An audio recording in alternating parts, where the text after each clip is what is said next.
This is in the richest country in the world.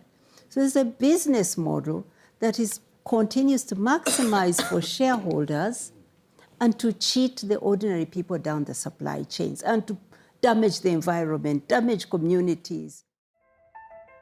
In Davos, Switzerland, one of the many topics discussed in this year's World Economic Forum was wealth inequality in the world. We have found ourselves in an economic system in which the rich minority increases their wealth through taking advantage of the common worker's labor. Many may think that this is a new issue, but if we use history as an observation tool for time, we find that as little as 1 century ago, mankind found itself in the same struggle.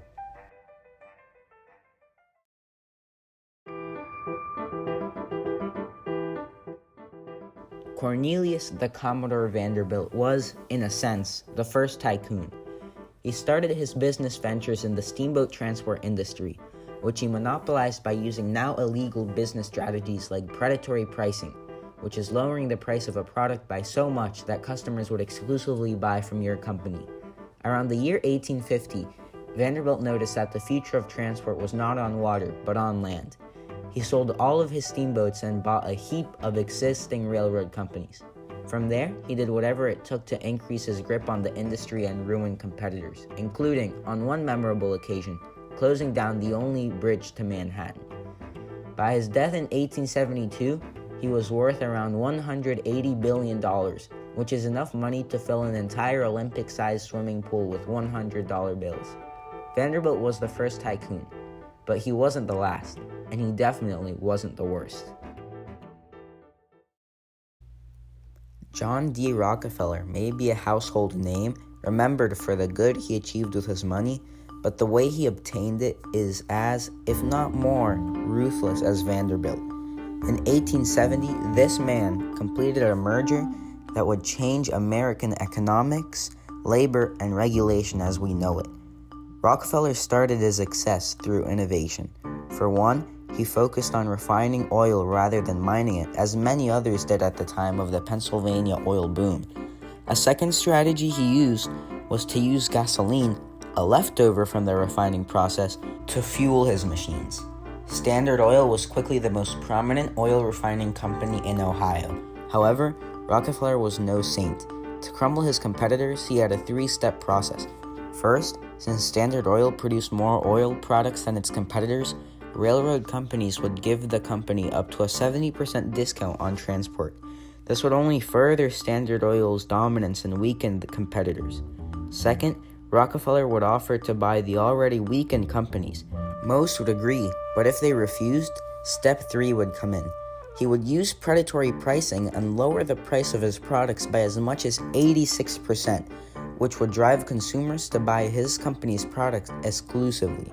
This is as if Apple decided to lower the price of its newest smartphone from $1,000 to $140. By using these now illegal business strategies, Standard Oil had monopolized the oil refining industry by 1904 with 91% control of the market.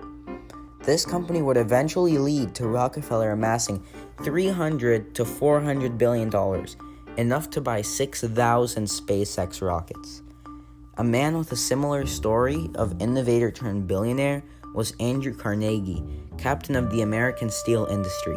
He played dirty as much as other robber barons of his time, but the effects of his tactics had a much more pronounced effect on the average worker.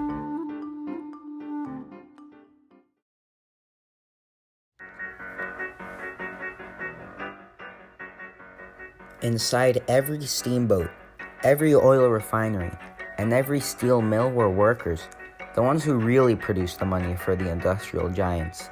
Every ounce of their energy was being squeezed for the sake of extra dollars. Some did stand up, but Carnegie's workers had had enough. In Homestead, Pennsylvania, just outside of Pittsburgh, was one of Carnegie's most productive steel mills, the Homestead Mill. He needed this mill to pump out as much cash as possible. However, Carnegie didn't enjoy being the antagonist. He felt terrible treating his workers like animals, so he hired someone to do it for him. Henry Frick, chairman of Carnegie Steel, was indifferent to how he came across. He just wanted to get the job done. When Carnegie asked him to boost productivity at the Homestead Mill, Frick decided to cut wages and increase work hours to 12 hours a day, 6 days a week. This was all but asking for the workers to get angry. The long work hours made for a vastly increased risk to the already grotesquely unsafe working conditions. It was not uncommon at all for workers to flat out die at the mill. On June 2nd, 1829, the workers officially went on strike. Frick fired each of the 3,000 plus workers, but they refused to leave. At this moment is when Frick went nuclear. He called the Pinkertons, a sort of private police force and army for hire, to sort out the problem. When they arrived, the workers were prepared. By the end of June 6th, 7 workers and 3 Pinkertons had died. When the dust had settled, the mill was running with new workers as if nothing had happened, and 3,800 families had no source of income, all in the name of profit. Because of an assassination attempt on Frick, his public image stayed clean. Moreover, he was economically loaded. Instead of engaging in philanthropy like other tycoons did with his money, he decided to build a members club. South Fork Hunting and Fishing Club gave Frick the responsibility of maintaining a dam protecting the nearby town of Johnstown. However, true to his spirit, Frick decided to ignore the desperately needed repairs and decided to weaken the barrier to make it easier to cross. It's easy to see where this goes. On May 31st, 1889, the dam broke. 99 families were wiped out entirely. 396 children died. In all, 2,208 people lost their lives. Frick faced no punishment.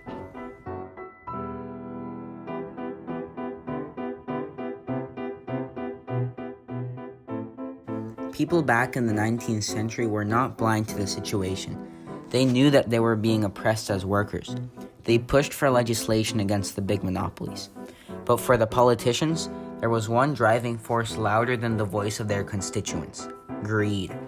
As long as giants like Rockefeller and Vanderbilt paid politicians money, they could rest assured that they would be fine under the law. Even when the people thought they had finally gotten their message through and Washington passed legislation, it was never enforced. The Sherman Antitrust Act of 1890 was labeled as an act to protect trade and commerce against unlawful restraints and monopolies. But lo and behold, due to bribes by industry giants, it wouldn't be enforced for decades. Of course, the executive branch, enforcer of the law, could stop this corruption.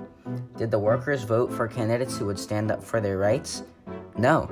The captains of industry would not only flood candidates who supported their views with campaign contributions, but they told their workers that if they voted for the wrong candidate, they would lose their job. As wrong as this sounds, it worked, all the way up to the election of 1900. It seemed like this time the workers had had enough and would vote with their beliefs. What's more, there was a new threat for monopolies on the horizon: Teddy Roosevelt. The robber barons could not have this man as president. Andrew Carnegie, John D. Rockefeller, and an American financier, J.P. Morgan, all but bought the election. To make sure that Teddy would be out of the way, they used William McKinley, sitting president running for re-election, to nominate him as vice president. To nobody's surprise, McKinley was re-elected for a second term. All was well for the industrialists, up until the point when 2 bullets found their way into the president's abdomen. Theodore Roosevelt became the 26th president of the Union on September 14, 1901. From there, it was all over for those holding workers hostage. Though it took time, the conversation that Roosevelt started would eventually lead to the breaking up of Standard Oil, the placement of new labor laws that protect American citizens to this day, an overall better life for the average Joe. The Gilded Age in American history was one that started with triumph in the form of power and money for the select few, and tragedy in the way of unlivable conditions for the rest. However, with some luck and the voice of the people, the oppressed triumphed and struck a crippling blow to the tycoons. Using history as a magnifying glass to the past, we find that others have already fought and won to introduce rules that protect us as consumers. All we must do today to solve our problems is to start a conversation. From there, everything will fall into place.